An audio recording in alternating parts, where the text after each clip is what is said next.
Welcome back, learners. We are starting a new topic, that is characteristics of organism. So in this topic we will study the common characteristics shared by all living organisms and how we decide someone is living or not. So let's start it in detail. First of all, you can see all organisms need food.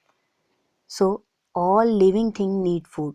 Look, plants make their own food by the process of photosynthesis. Animals depend on plant or other animals for their food.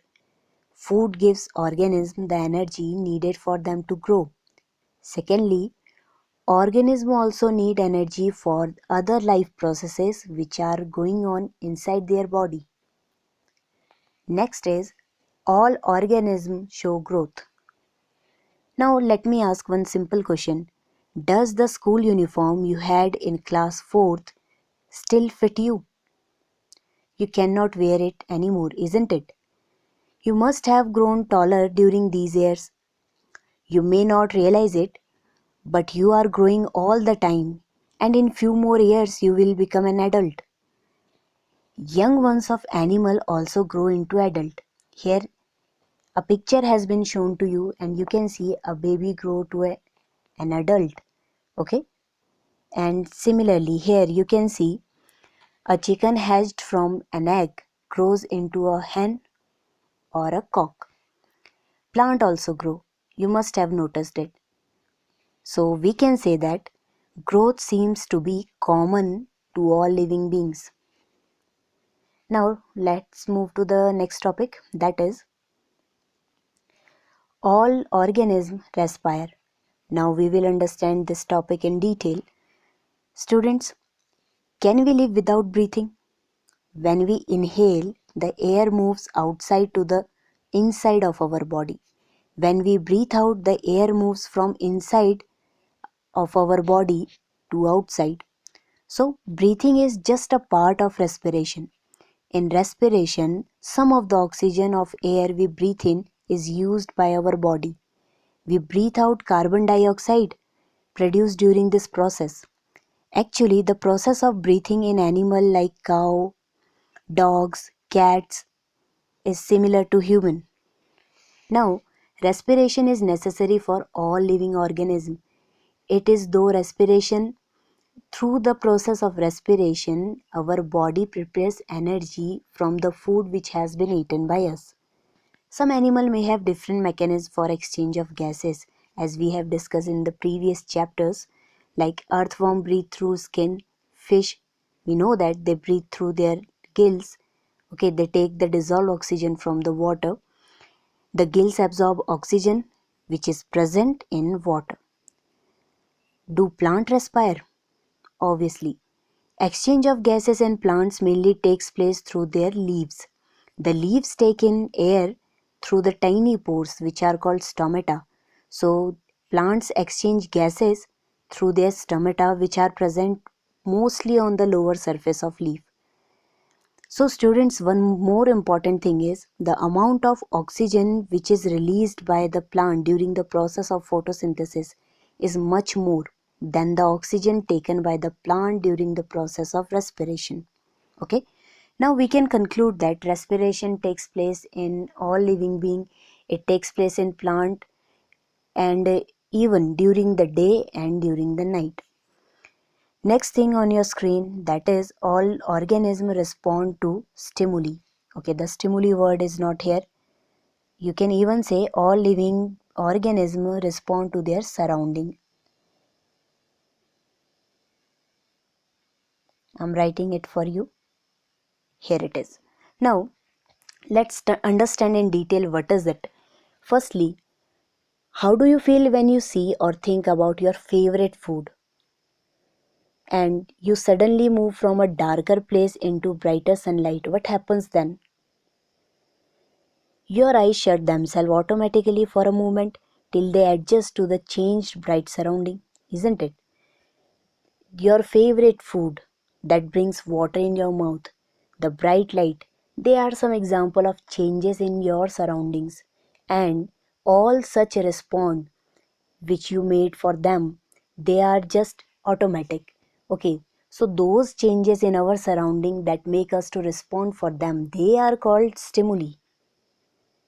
Now let me give you one very common example, because this property is also found in animals. Cockroach begin to move to their hiding place if light in kitchen is turned on, okay, during night.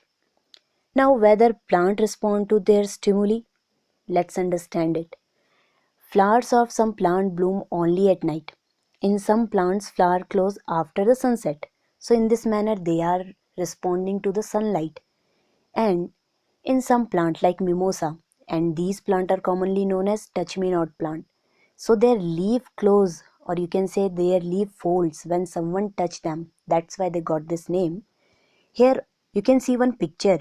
In this picture, students, a plant in a pot has been placed near the window, and you can see the sunlight the plant is getting, it's not straight toward it.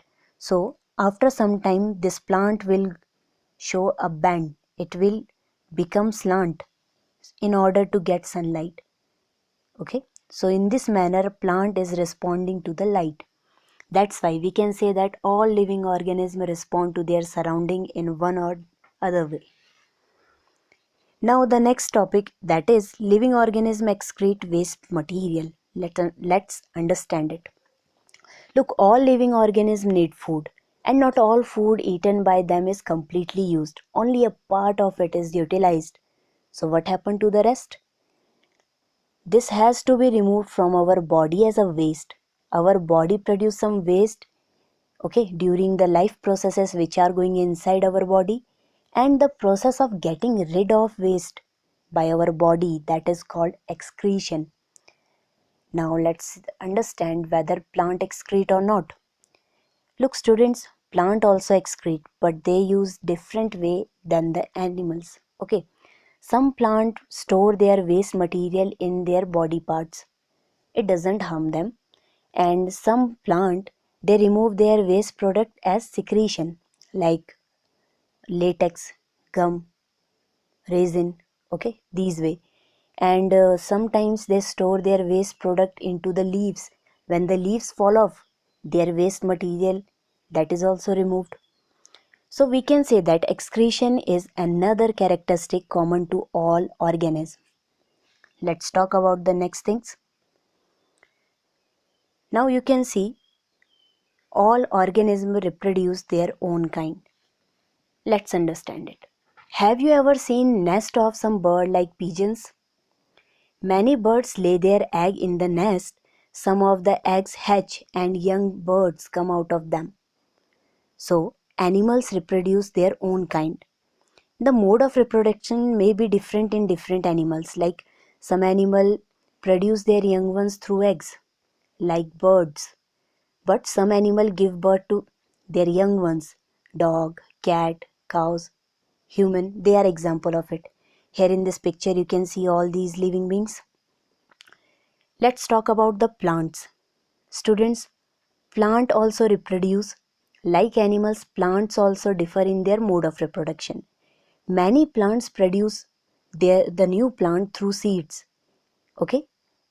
Plants produce seeds which can be germinate and grow into new plant. And some plant reproduce through the part other than seed. For example, potato that grow from the tuber. Okay, you just simply cut the potato and just put into the soil and new plant emerge. In the same manner, rose that can be grown from its stem. So we can see that there are different mode of reproduction, but all living being produce their own kind, and this process is known as reproduction. Let's move to the next property. Here on your screen you can see all organisms move. So in the chapter body movements we have seen the various ways in which animal move. They move from one place to another and also show some other body movements. What about the plants? Do they also move? Students, plants are generally anchored to the soil at a place and they do not move from one place to another. However, various substances like water, mineral, food, they move inside their body, okay, transported by some tissues.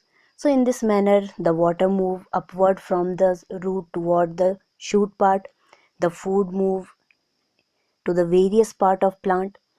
These are the types of movement shown by plant. One more thing, opening and closing of flowers. Another example for movements. So this is the thing that plant also move. The type of movement varies. We all have some non-living. Okay, now one more thing. Some non-living thing also shows common characteristic to the living thing, like a bus, a car, a small piece of paper, cloud. These things can move. Okay, but still there are many differences that exist between living thing and non-living thing. Now there is a variety of living organisms which show common characteristics which we have discussed. Yet one more common characteristic is living being die. Students, one single organism may die, but the type of organism can exist only if there is reproduction. So in today's class we have seen all the characteristics which are found in living organism and how we are different than non-living things. It may happen that some of the characteristics which we have discussed may found in some non-living organism, like bus, car, these kind of thing moves. They even need fuel. Okay, so but not all the properties can be shown by the non-living things. So that's all for today, students. Keep learning, keep asking.